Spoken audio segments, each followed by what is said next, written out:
Chicago has one set of subs left.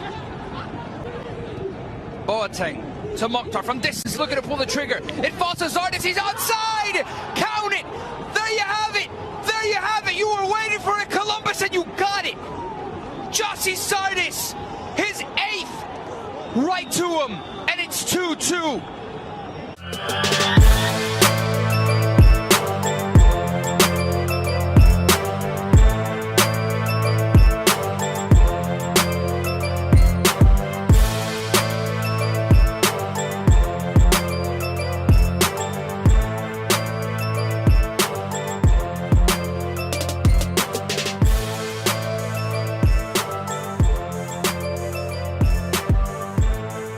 Hello and welcome to the Crew Review Podcast, a Columbus Crew post-game show where me and another writer from Massive Report review the Crew.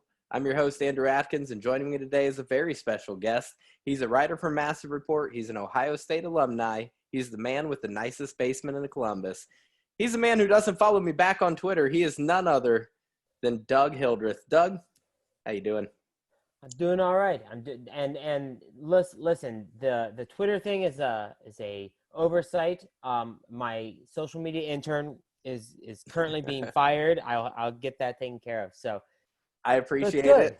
I actually only invited you on the podcast tonight to publicly shame you for not following me back. So as is any good public shaming is bring it out and let the world hear it. So well, introductions out of the way, we have to get right into our first segment of the night. A little thing I like to call emotional overreaction. So Doug, I'm asking you to shut off that analytical side of your brain, reach down into your heart, pretend that you're on Twitter, and just spew out the first thing that comes to your mind.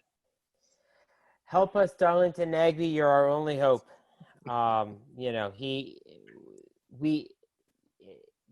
Going in or coming out of the offseason, Lucas Della Ryan was kind of the big name signing. And we've missed a couple games from him, but Darlington Nagbe seems to be the key to this team. And when he's not on or when he's not there, you can notice it by the performance. And today was a perfect example of that. They just couldn't. They managed to get the draw, but it wasn't pretty by any means. And I think a lot of it was due to missing Nagbe. Darlington Nagbe, where art thou was the motto of today's game for sure. And my emotional overreaction is we're screwed if we don't get Darlington Nagbe back real soon, because Chicago, not a great team, and we barely got out of there with a point. We have ahead of us Nashville, we have Minnesota United, and we have Toronto FC. Minnesota and Toronto, two of the better teams this year.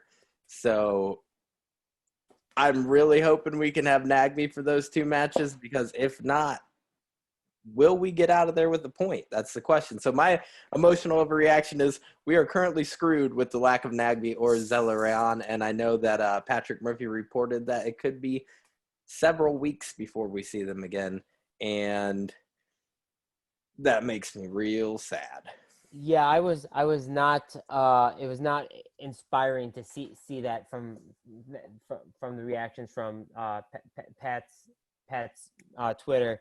Nagbe just seems to kind of make the both sides of the ball click, and the MLS gods were very kind to us in phase one with two shots at Cincinnati and 2 shots at Chicago, and it's not as nice in phase two, and we need to get some points out of it, and we're gonna have to figure out how to do it without Nagbe, it seems like. 2 shots at Chicago, 2 shots at Cincinnati, and both of those we only came out of with 1 win and 1 draw. So I don't want to disparage the Crew. We're the number 1 team in the league. That's a huge accomplishment. But like you said, the schedule gets a little tougher coming up. And we'll talk about this more in the game, but the loss of Darlington Nagbe for the team's play style that we are trying to accomplish, it's devastating, because the Crew is all about possession and patience, and the way we are able to have patience is by holding possession. And the way we're able to hold possession is by having someone like Nagbe who can dribble out of anything, who can not give up the ball, who has 96% or better average passing ratio. That's insane. That's most players' best game. That's his average game. And without him, we lose that ability to possess and be patient the way that Porter wants. And like you saw tonight, the whole format can kind of fall apart without him here. Yeah, and that first goal especially, it seemed like it kind of came out of nowhere. It was like it was a turnover in the midfield, and the back four did not get back fast enough, and you gave a goal up in that 11th minute, and right. That's the type of thing that's the type of situation where Nagy has generally found a way to Houdini his way out of there, and we just didn't have that. And right, that bend but don't break defense. Well, we've already kind of moved past emotional overreactions into it, but let's make it officially official. It's time to move on to the crew review for Columbus Crew SC taking on the team with the worst logo in the history of logos, Chicago Fire FC. And the starting lineup tonight, it was an interesting one. And, I'll say this. The only thing consistent about the Columbus Crew starting lineup is that it is inconsistent. We have had just years of injuries and national team call-ups and whatever it is that just seems to make it so we can never run with a consistent lineup. So I'm going to go over the lineup tonight, and it's very different than the lineup last week against Cincinnati. In goal, we have Eloy Room. No change there. In fact, the whole backline defensive end, it's the same thing. We have Valenzuela. We have Williams. We've got Jonathan Mensah. We have Harrison Awful. That is what you expect. It is the defense that has been getting results. We move forward to the midfield. We have, as defensive midfielders, we have Artur and we have Fatai Alashe starting his second game in a row. Pretty big deal for him. Then moving on to the attacking midfield, we have Derek Etienne Jr. at left midfield. We have Pedro Santos slotting into that number 10. Like we said, we're missing Zalarian and Nagbe. And we have Luis Diaz starting in right midfield. As our striker, the one and only Jalcy Zardes. So, did you see that lineup before the match? What do you think about that lineup? One of my duties as part of the Massive Report team is I kind of split the predicted 11 with previous crew review co-host Thomas Costello, or Tommy Flip Flops, as I guess he knows. We are not saying his name on this show.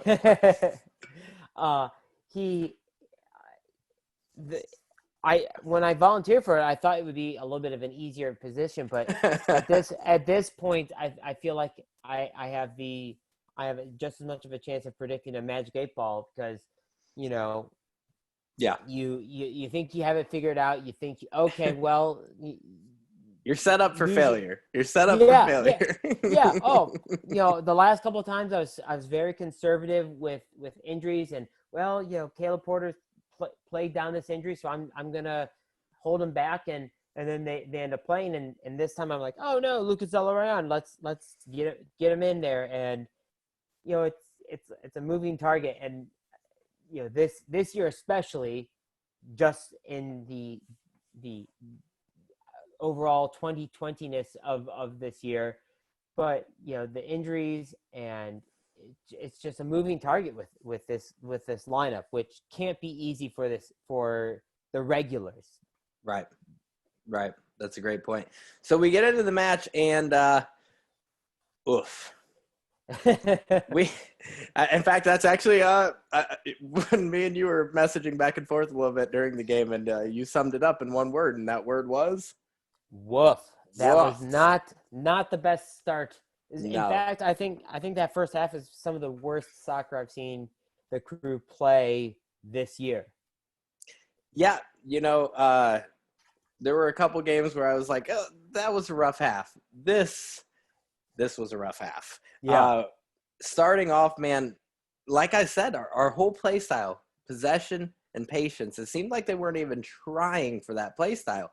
We came out of the gate attacking, which I was happy to see, but we were attacking without patience, without much, it seemed like thought put into it. and allowing Chicago to just counterattack. And normally, what we've seen the past two matches, especially, is anytime the opposition is attacking, we got 8 or 9 bodies in the box. Tonight, they were beating our defense back there. I mean, we'd have 1-on-1 or 2-on-1 matchups several times during the first half, and that was very unusual for this Crew defense.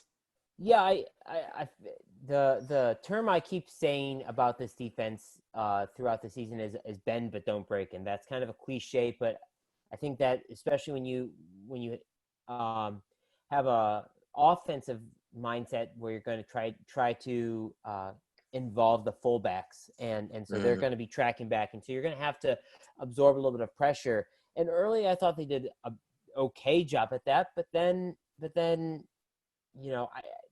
I think their lack of patience, I did not see a ton of involvement from the fullbacks. And when the fullbacks aren't involved offensively and they were not tracking back defensively, then you're kind of putting yourself 2 men down just kind of by nature when you're not allowing that play to establish. And for the first time this season, we saw that. We saw the inability to get back before the attack happened, and it happened 2 times very early on, in the 11th minute.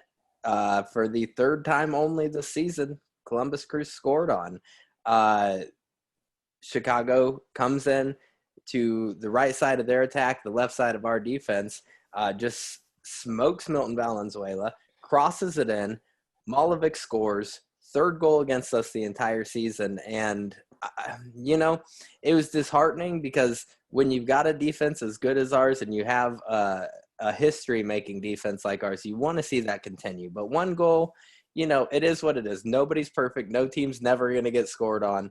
But 2 minutes later, another cross in from the right side of their attack, and this time Barrett scores, and I'm like, oh boy, we're in for a long night.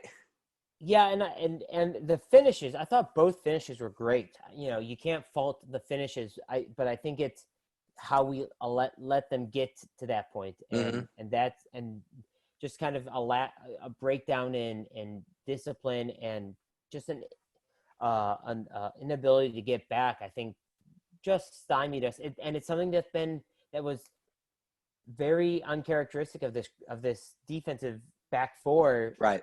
Generally, Chicago came in relatively unopposed. Normally, if you're going to get a ball in the back of the net against the Crew, you're going through a lot to get there. And it just didn't seem like Chicago was fighting that hard. It's not usual to see Milton get smoked like that. It's not usual to see Williams and Mensah get beat like that. And Room, I can't fault Room. He didn't really stand a chance on either of those goals.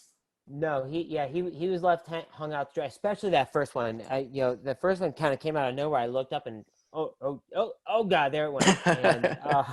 And that's just that you can't, when you leave your goaltender out to, you could put the best in the world out there, and they're gonna get smoked in that situation. Right.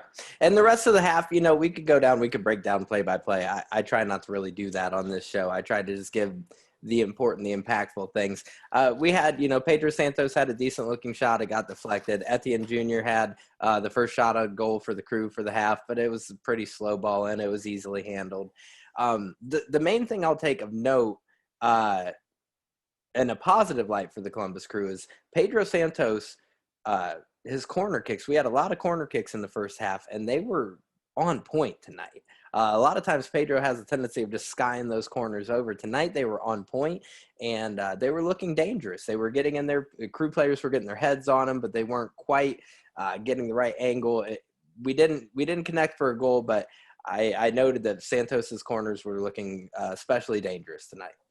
Yes, yeah, the same thing here. I kept writing down that, set pieces and especially corner kicks, we were dangerous. We were knocking on the door, and I think this was a good game overall for Pedro Santos. And not to spoil later, but I thought he had, sometimes I feel like he's running around trying to do everything, and but tonight he showed a lot of skill. I think he's one of the more skillful players for the Crew, and was trying to fill in that role of Zella Ryan, and was not quite up to that level, but Right. he was certainly trying, but he was showing a lot more skill than some of our offense for sure. And Pedro is no Lucas Zelarayan, but Pedro has his definite qualities and benefits. Pedro is probably one of the best I've ever seen at drawing fouls. So that also comes with the aggravation of watching Pedro draw fouls. I meant to talk about it last week a little bit. I didn't, but I'll just bring it up. If I weren't a Crew fan, I would hate Pedro Santos. I am a Crew fan, and even then sometimes I'm like, man, just get up. Come on. Like, let's play here. I mean, he's the master at the flop. When you talk to somebody who's not a big soccer fan, that's kind of always the first thing they talk about is the flop and the over dramatics in a foul. And as you become a fan, you kind of understand the insight and kind of why there's a little bit of dramatics there. But he is like that stereotypical over dramatic. He looks as though he took one, and it. There's a couple times where it's just okay. All right. Okay. We get it. We get it, Pedro. We get it, buddy. Yeah. Yeah. So halftime. Oh, go ahead. No. It's just he's just any time that he draws any kind of contact, and I wonder if sometimes that takes away from his game a little bit, is that he draws a little contact, and instead of staying a little more physically into the match, he kind of immediately draws back. We lose a little bit of right. that skill from him. And we see him result in the occasion where he is fouled legitimately, and the refs don't necessarily call it for him because, refs know who the floppers are. Yeah. We went into halftime, though, and the biggest note I had is for the first time this season that the chemistry seemed just way off. Columbus is a team that plays super well together. We saw when MLS's started up and the season kicked back off, we saw a lot of teams take 3 or 4 games to start really gelling together. Columbus came out there and they looked like a well-oiled machine right off the bat. Today, not at all. I saw something I don't normally see with this club where passes were being missed badly. And other players were watching and just throwing their arms up and then just slumping their shoulders and turning around and slogging back. There was a visible frustration on the face of a lot of the newer guys with the Crew. I will say guys like Room, guys like Mensah, guys like Zardes, guys like Pedro, you didn't see them seeming frustrated and shaken, but guys like Etienne, Diaz, Alache, they looked shook at the end of the first half. They looked like they did not know how to handle getting rocked like they got rocked in those first 15 minutes. There was definitely a lack of cohesion, and I think it's a symptom of the fact that this team has not had to face a ton of adversity. That we've played. We had 2 games at the beginning, and then a long layoff, and then the MLS is back tournament, and they drew a favorable group with that, and they came out and you're right, they looked comprehensively strong, and they were cohesive, and they were playing like a team. But when you face a little adversity, sometimes you have to play through that, and in the slog of a full season, you can gut out a 1-1 draw and learn from it and go from it. But when it's one of a handful of games that we're watching, all of that stuff seems a lot more impactful, and all of these things, it's easier for that cohesion to be derailed, and they definitely showed a huge lack of consistency in the offensive buildup and a lack of defensive cohesion. Right, which is very unusual for this club, like we said. Now, going into the second half, see, this is seeming to be the tale of Columbus Crew this year. The first half, not that great. We tend to start to get it together towards the beginning or towards the end of the first half, and then second half we come out swinging. We are leading the league in goals scored in the second half. I don't know what it is, man. Porter has a pep talk that he gives these boys at halftime, and it's working every time. I don't know if it's I don't know what it is. Give Porter an award for motivational speaker, though, because granted, we've never went into a game this season down 2, but we score goals consistently, 2 or 3 goals the second half every match. And tonight, no different. We enter into the second half and we come out looking like the Columbus Crew again. About 10 minutes into the second half, I will say we were starting to, well, before that, we had Diaz get a good shot on goal. It is deflected out of bounds. So we get a corner. Now, another just fantastic corner by Santos goes straight to Mensah. Mensah heads it for the first shot on, or not the first shot on goal, but the first shot on goal of the half. And Shuttleworth had to work to save that one. It was a really good look. And so that continues for about 10 minutes into the second half. But what I noticed is anytime we'd get a decent look at a counterattack, Chicago would start fouling us. And we saw a lot of yellow cards this match from Chicago. A couple to Crew players. I know Mensah got a yellow card as well. But it seemed like Chicago, once we really picked up and once we started playing like the Crew, their response was, well, let's foul them. Yeah, I think that's a little bit of the Crew's kryptonite.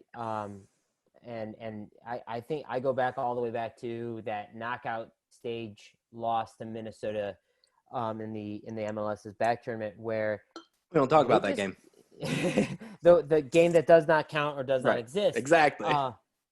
The game that shall not be named. Yes. Yeah. Exactly. And but they, we the previous games in the group stage, we were comprehensive and cohesive, and Minnesota was able to disrupt that with a lot of physicality. That was my biggest takeaway. Is that it's just they got real rough with us, and it seems like that's been a little bit of our kryptonite is a little bit of physicality will disrupt that kind of cohesion and this is purely speculation, but you have to wonder if the amount of fouls that guys like Zalarian and Nagbe are taking, you have to wonder if that's playing a role in them starting to miss matches, because you see it to Nagbe. Nagbe gets knocked around every single match. The guys can't beat him, so they foul him, and you can only take so many of those bumps before, it's going to start having an effect. And that, like I said, purely speculation, but it's something to think about. Now, I did note 60 minutes into the game, an hour, Crew started looking like Crew. They started playing like Crew. They started handling possession, and they were knocking on the door. And here's, I will say this. The match was irritating to find. It wasn't on TV. I didn't get to hear Neil Sika, which I'm never happy when I don't get to hear Neil Sika. I had an interview for this Twitter stream that I watched, or an announcer for the Twitter stream, and I couldn't stand him. 31 minutes into the match, we're down 2-0, and he says something about Chicago nearing on their third victory of the season. I'm like, we got an hour to play, and you're throwing in the towel on the number one team in the league already? Once I was able to download the illegal stream and access the dark web and find a backdoor. Yeah, and I got Vladimir Putin's AT&T login. I was able to finally see it, and but that announcer, you got to give him a little bit of slack. His sophomore year in high school has not gone the way that you'd hope it would be, right, with the COVID. He's 16 years old. He's just trying to do his best. But I think this shows a little bit of mental toughness and maturity from the Crew. And I think you look at people like Mensah and Room and Jazzy Zardes, and even guys like Pedro Santos and Harrison Awful, who have been around the league, and they can. It'd be easy, especially even in the beginning of that second half when they had some great opportunities and it just wasn't falling. It would be easy for them to kind of just slump their shoulders and say, "Well, tonight's not our night," and just walk away and just But they dug in until the 87th minute and got that draw. And honestly, I think there wasn't as much of an opportunity to get the win as well. And I think it shows a lot of mental toughness and maturity that, this group, like you said, they come out of the halftime stronger than they start the game. And I think that's an important thing. And I want to talk about that mental toughness, and let's circle back to that, because just real quickly to cover the 2 goals that Columbus scored, 68th minute, Zardes gets a header off a corner kick. Now, if I asked you, you listened to the stream in Spanish, correct? I did, yes. Okay, so if I were to ask you who scored that first goal, who would you think scored that first goal? It looked as though it was Giazzi Zardes, but Yes. it's been a long time since I took Spanish, so I didn't understand all the commentary. Well, what had happened was, as the announcer explained, it was the first goal this season that made me laugh out loud. So they show a replay, and you see Jossie come in and head the ball directly into Fatai Alashe's face. It deflects off his face into the goal. So the goal technically went to Fatai Alashe. Congratulations on your first goal for Columbus Crew, black and gold, right off your face. It was a big night for alternative body part goals. It really was. It really was. Yeah. Because, we had some real chances. Like I said, I'm not one – I don't want this podcast to be me just being like, in the 32nd minute, Pedro Santos. So I just want to talk about what made a huge difference. The huge difference is tonight, the goals, obviously. We were down 2 going into halftime. We came back. We scored 2. So the first one, like I said, Alashe's face rebound. The second one, Yunus Mokhtar comes in. He takes a shot that goes directly into the back of the legs of Giassi Zardes. Now, the soccer gods, they were smiling on Giassi. They said, you know what? This guy has a newborn baby, and he's showing up to work, and he's putting in work. Let's do him a favor. So this ball hits the back of his legs, bounces between his legs in front of him. Giassi Zardes is a pro. He knows what to do. He takes the shot. 88th minute, goal. 2-2, Columbus Crew. Yeah, it almost looked like it was meant. It was like it was a drawn-up play. Mokhtar to Giazzi's rear end to Giazzi. If that was a trick play, that's the greatest trick play in history. Yeah, it was drawn up. But it was, it looked natural, and that was the kind of finish that I think Giazzi, last year Giazzi would have skied that into Wrigley Field. He would have knocked it into next Tuesday, and it shows it's kind of indicative of his ability to finish this year. And that's why he's been as successful this year. He's just been, I think, a little more calmer, a little more mature, and finished those types of goals. Well, we talked about the maturity. We talked about what it took to come back in the second half down 2-0 and draw. That's what the final score, final whistle blows. It's 2-2. There were some other chances Crew had. They could have taken it home.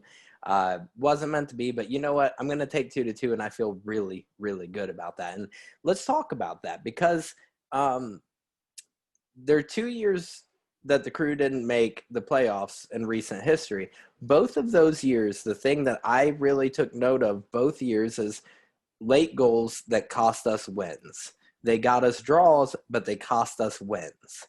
And Columbus Crew has historically been a team that starts off solid and kind of falls apart in late matches. This Columbus Crew, the 2020 Columbus Crew, is proving to be a team that maybe doesn't start off as hot.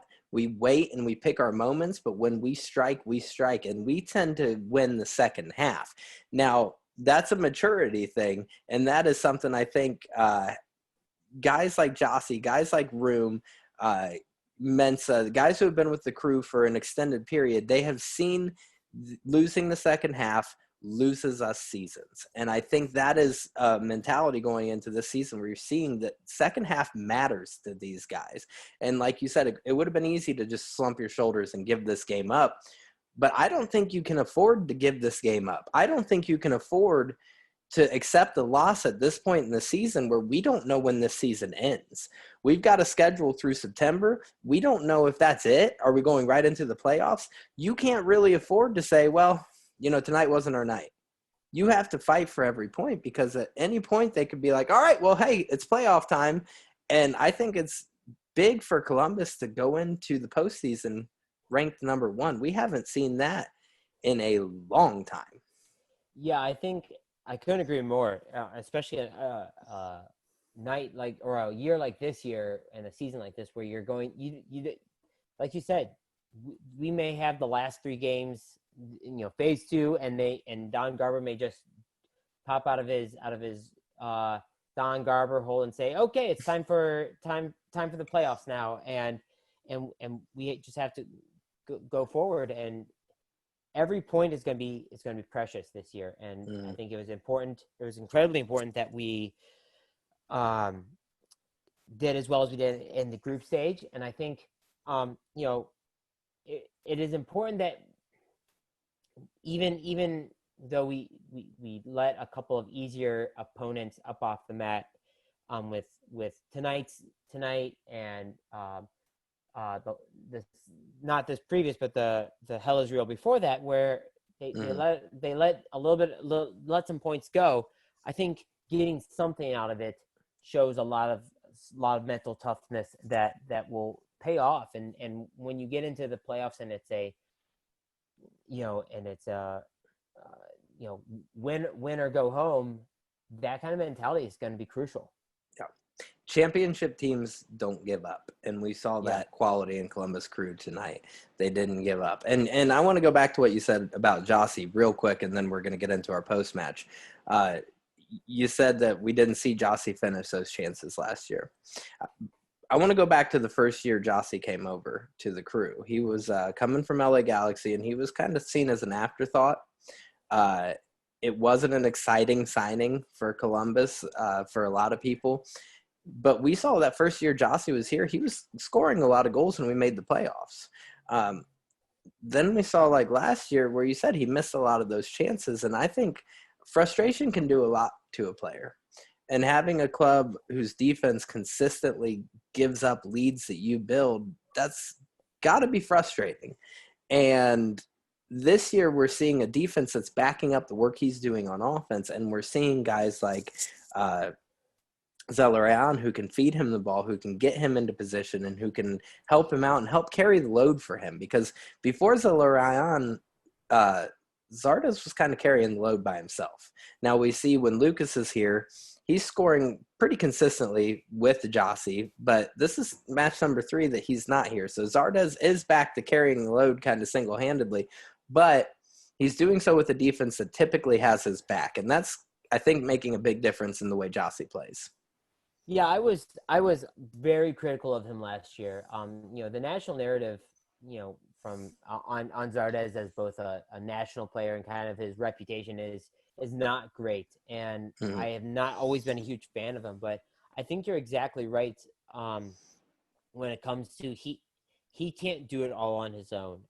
And he can tend to be pretty streaky, and without he didn't have the kind of support that he does this year. Even when Zelarayan is out, he still has Mokhtar has been entirely different from last year, and Diaz has been very strong, and Santos has shown a lot of skill. Last year when Pipa went down, he was kind of left on an island on his own, and soccer is one of those things where you just can't.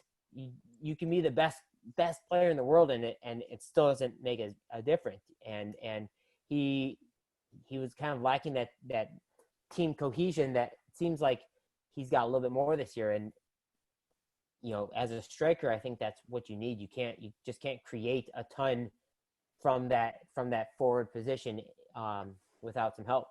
Right. Absolutely. And you said best player in the world, and that kind of moves me right on to the next segment. See, I think we've pretty much wrapped up the game. Columbus Crew 2, Chicago Fire 2, and their terrible logo should subtract any points that they have. I hate that thing. I hate that. I don't want to get hung up on it, but they had a great logo, and they just spurled it. It looks terrible. I feel Chicago Fire is kind of an emblematic of what MLS falls down on sometimes, where they don't act like a big boy league, and you've got these this MS Paint logo or advertisements on there that the ball is getting hidden behind, and this terrible logo. The CGI stands, they were just they're terrible every time they use them. As is the fake crowd noise. I don't. That's a road. Yeah. We can have a 2-hour-long podcast about everything that's wrong with pandemic soccer. I'll leave it at that. What we are going to go down the road of, you said best player, and that brings us to the best player and the worst best player. See, because Columbus Crew's the greatest team the world's ever seen. It's undeniable. You don't get to argue that. So you don't I've get heard to that play. somewhere. Yeah. Yes. You don't get to play for Columbus Crew if you're not an elite caliber of player, if I can say. Easy for me to say, right? If you're not an elite caliber of player, you don't get to play here. You have to be the best. So with that said, we have a best player and a worst best player. And Thomas Costello, just so you know the rules, they both have to be Columbus Crew players. So, Doug, who's your best player of the match? Best player. If you had asked me at halftime or even halfway through the second half, I would have said Pedro Santos. He showed a ton of skill. I would have, if you had asked me, I would have guessed that he would have come away with a goal. But with an overall look, and not just because he was at least part of both goals, if parts of his body were a part of each goal. I think the best has to be Jazzy. Finishing the way that he did, and I think kind of showing that mental toughness. It is in large part that we came out with the draw because he was, not just because he finished those goals, but from a mentality standpoint as well. I agree with you, but nobody likes to hear people agree. I don't know if you heard a little bit of typing there. I actually, same thing I had Pedro Santos. I changed it to Jossie. When you said Jossie, I delete Pedro Santos. I'm going to go ahead and give Pedro Santos my best. Jossie deserves it, and I'm fine with that. Pedro, though, you can't, let's not overstate the fact that he was the only player that I will say from whistle to whistle consistently good. Not maybe great, but consistently good. He had, his corners were just on point tonight. He was dribbling out of trouble. He was having really dangerous crosses in. And in terms of dribbling, real quick, I think the Crew players playing on the team with Darlington Nagbe have all decided that they don't want to be embarrassed, because I have noticed this ability to dribble out of trouble from Crew players that normally like Artur and Santos and even Jossie, that I'm not used to seeing quite that level of skill from. And I'm thinking that playing with Nagbe, maybe they're watching him and they're like taking notes. Yeah, somebody like that, and his name popped up so much in the offseason, kind of secondhand to Lucas De La Round, but everybody was like, oh, and Darlington Nagbe, that I think there's a reason why Caleb Porter brought him in, and he's been an influence, a positive influence on this team without a doubt.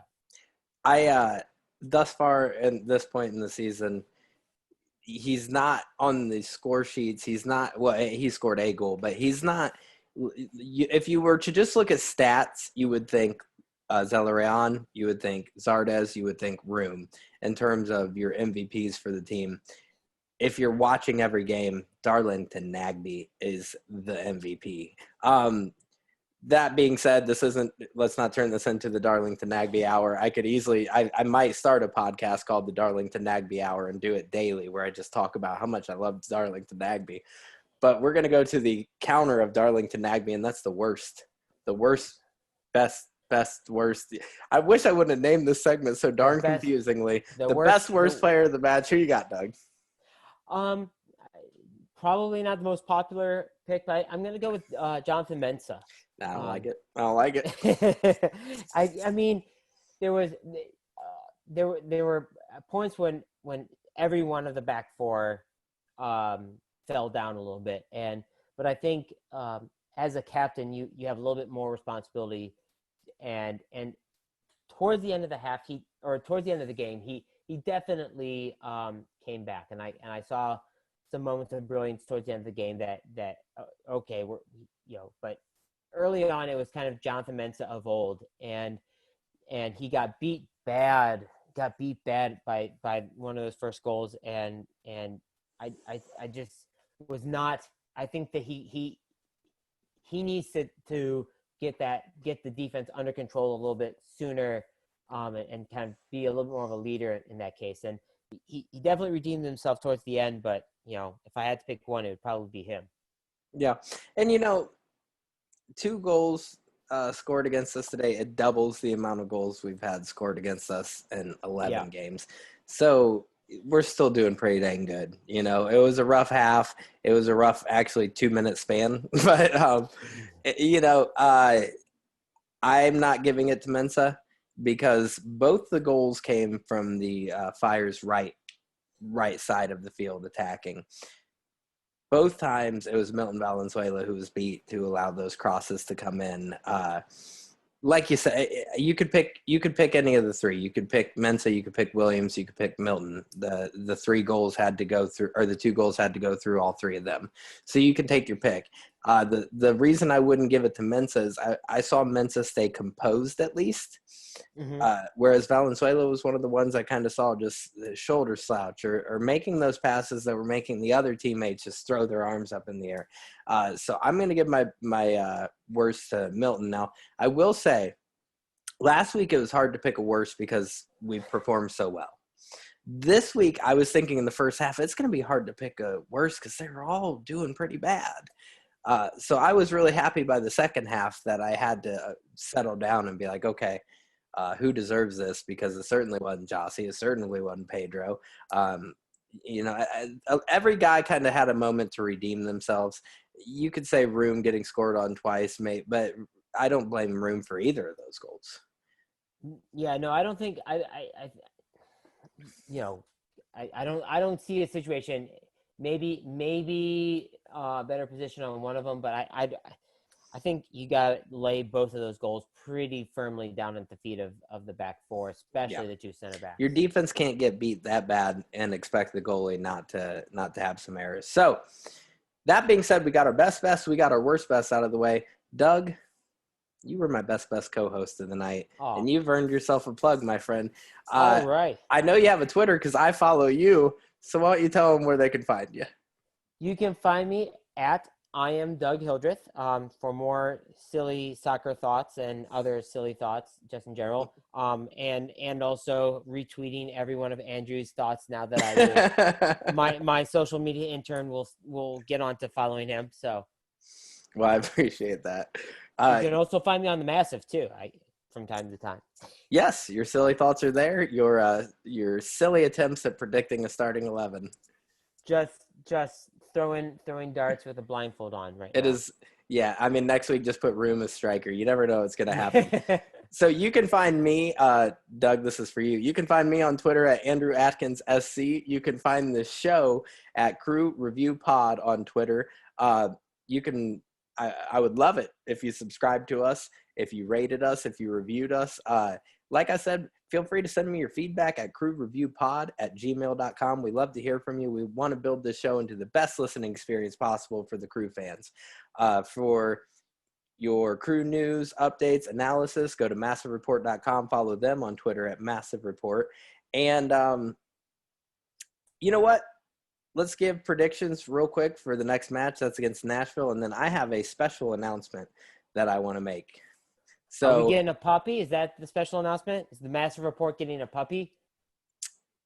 You kind of spoiled my announcement, didn't you? I'm sorry. I promise I'll feed and water it. Sorry, go ahead. Well, next match we have is Crew and Nashville SC. So Nashville, not the greatest team in the world. What you got for them?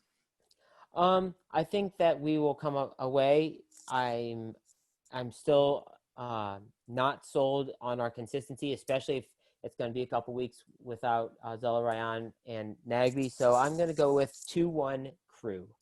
All right, fair enough. If we were going into this match with Zelarayan and Nagby, I would say 4-0 Crew. You're taking 2 of them away. I'm taking a goal for each of them. I'm saying 2-0 Crew, only because even at our worst, I think we're still better than Nashville. So that's what I'm calling it. Now, with that out of the way, this is something I've been kind of playing close to the vest and or chest, and I'm really excited to announce. Last week, Thomas Costello was on the podcast, and he talked about an interview he did with the author Pete McGinty about a book called Accidental Heroes. What this book is, It's a book that covers the grassroots movement that rose up to become Save the Crew. Now, Save the Crew, if you're a Crew fan, you know Save the Crew. You know it. It's in your blood. Or so you think. I thought I knew Save the Crew. I know nothing about Save the Crew. I read this book, and I was in awe. There are guys on my Twitter feed that I've seen and I've liked their stuff or I've retweeted their stuff that I have this whole new outlook on, this whole new respect for, this awe for. These people, I had no idea what it took to really save the Crew. That being said, I also had no idea how dirty the game got. I had no idea the depths that Precourt and Garber, if you're to believe what, the story is and the narrative is in this book. I had no idea what we were up against. I have a whole new respect and admiration for Save the Crew, and I cannot recommend this book enough. It's called Accidental Heroes, authored by Pete McGinty. If you're a Columbus fan, this is huge. It's awesome. It's really cool that somebody took the time to write a book about us. I recommend it so highly.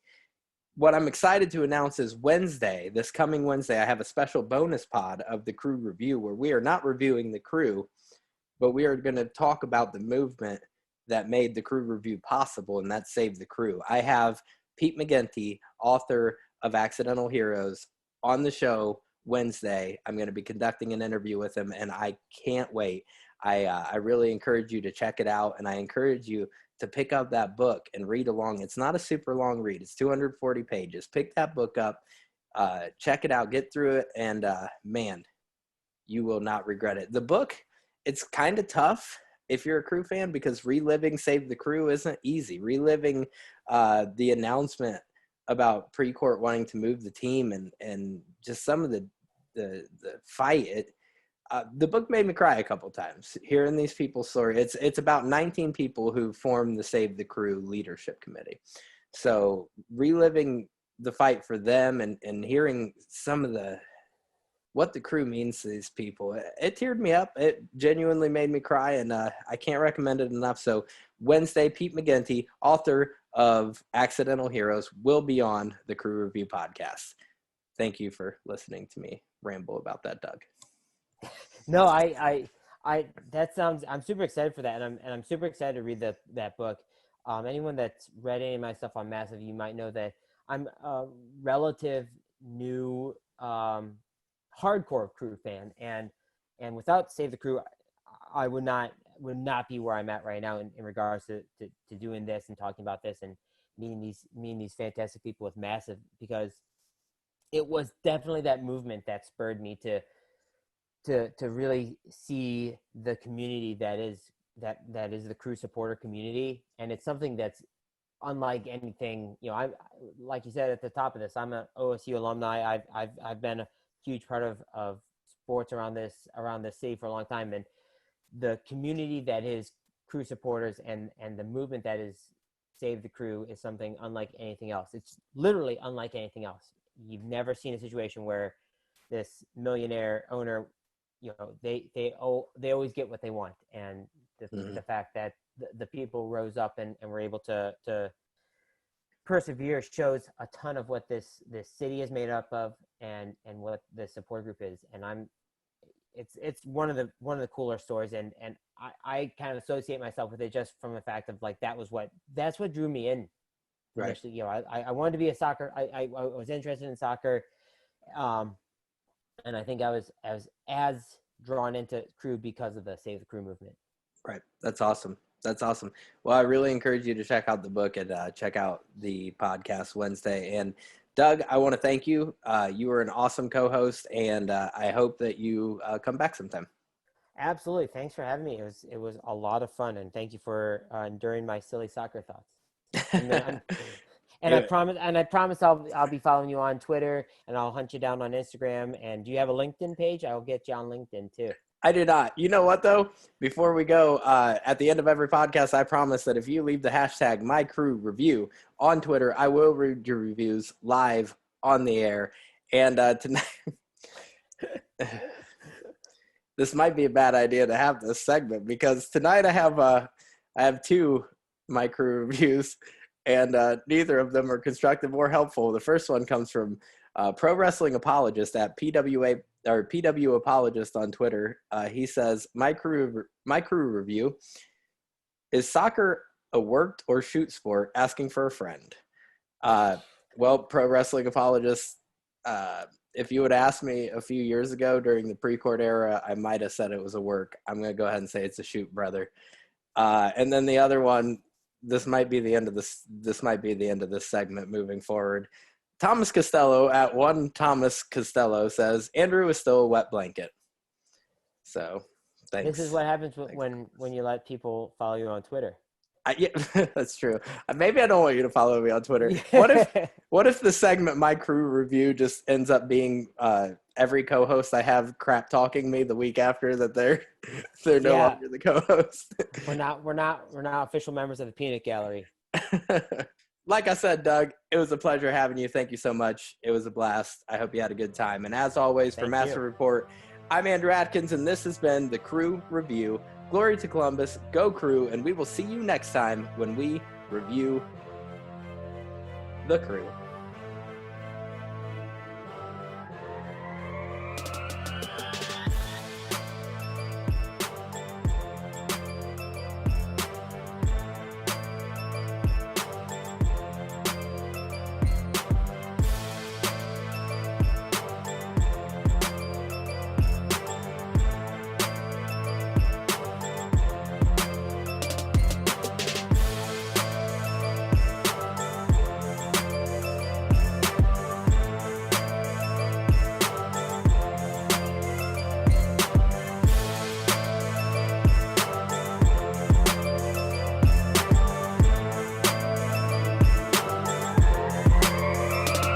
And now it's my distinct pleasure to present the Philip F. Anschutz Trophy to the captain of the Columbus Crew, Guillermo Barros Escaloto.